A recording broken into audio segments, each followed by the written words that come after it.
Hi, I'm Bo Wallace. I'm head of gunsmithing and technical support here at XS Sight Systems, and I'm here to show you how to install your XS product. To begin with, we need to make sure the firearm is unloaded. Work the action several times to clear any ammunition from the magazine and the chamber. You should also physically check the chamber to ensure there are no rounds present. When that has been accomplished, you can set the rifle in a work-holding device. Before beginning installation, open the sight kit and read completely the instructions. If you have any questions, please give us a call.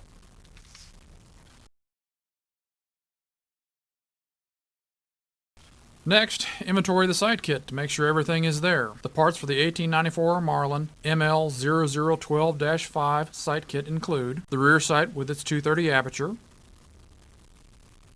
the 840 attachment screw, the spare 191 aperture, the front sight with its two 648 attachment screws, which are smaller than the rear sight attachment screw,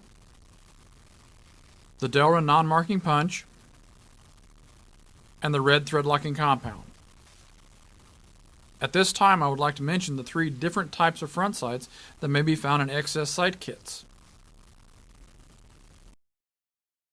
A 2-hole version, a 3-hole version, and a dovetail version. The 2-hole version will come with its two attachment screws. The 3-hole version will come with its attachment screws plus a filler screw which is installed in the unused hole in the front sight. The last version we would like to address is the dovetail version. Before installing this metal front sight, use the shorter of the two test posts and shoot the rifle to verify the front sight height. If the rifle will zero without having the aperture either bottomed out or way up, then you can go ahead and install the front sight. If it does not, then by using the segments on the shorter test post or the longer test post, you can determine what height front sight will work for your particular gun, ammo, shooter combination. And then we will exchange at no charge the unfitted metal front sight for one of the correct height. After reading the instructions, we will begin with the rear sight installation. Remove the two filler screws and set them aside.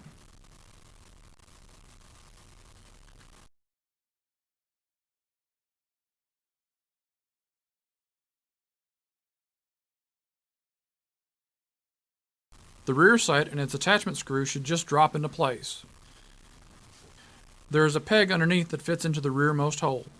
Sometimes it is a little tight and needs to be tapped down gently until it is flush.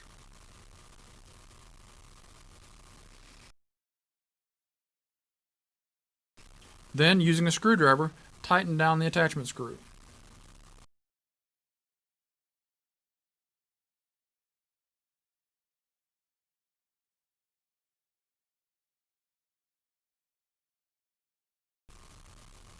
When we are through installing the rear sight, we will apply red thread locking compound around the rear sight to lock it in place.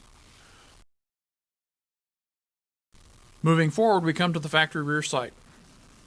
Now it can either be folded down out of the way,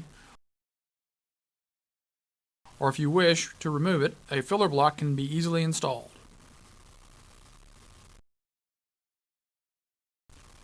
Using either the supplied Delrin punch or brass punch, the sight can be tapped from its slot in the barrel.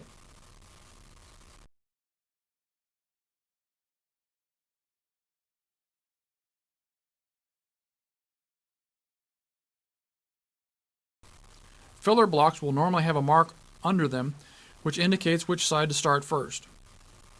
Start that end and tap it into place. Sometimes minor fitting can be required.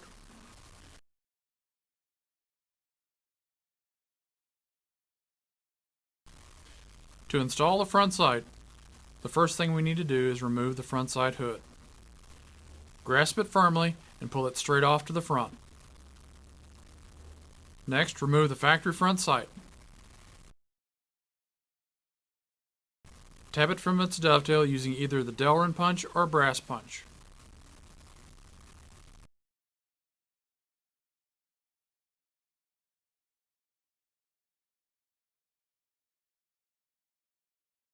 Then, using a screwdriver, remove the two screws holding the ramp in place.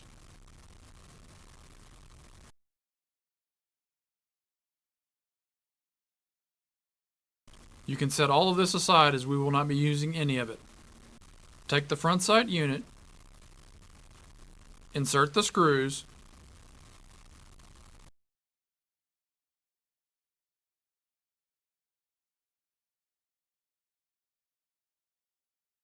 then turn it upside down. Apply a drop or two of the red thread locking compound to the bottom of the sight. Place it over the factory screw holes and tighten it into place.